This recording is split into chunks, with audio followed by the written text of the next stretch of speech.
And now, you and I sit here having done something the two of us back in 2016 never would have thought we would have done, which was stood up on a stage and endorsed Donald Trump. Yeah. Now you're working for him. Yeah. I endorsed him too. Yeah.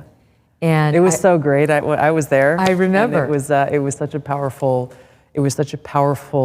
moment and speech that you delivered because of your history with him. You are very generous to even mention that. What you did for President Trump was huge, and seeing you up there and announcing like your partisan change, you know, were with Trump. That was like the team of rivals or the Marvel universe coming together. The Avengers. Yeah, the Avengers. You're one of them. You're one of the most, and the gray streak is part of it. It just works.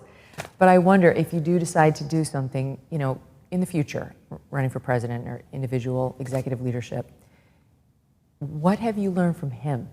Like, what would you want to take away from the kind of leader Trump is?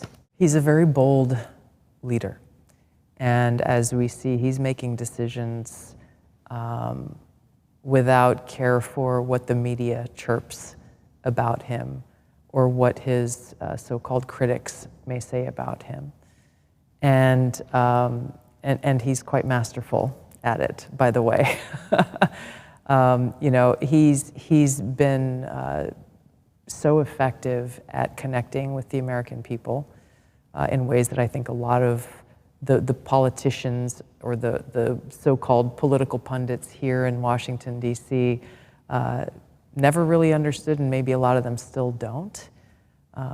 But it really comes from a place of care, his care for the American people. He doesn't need to do this. He didn't need to put himself through all this. He didn't need to put himself in a position where there were 2 assassination attempts on his life.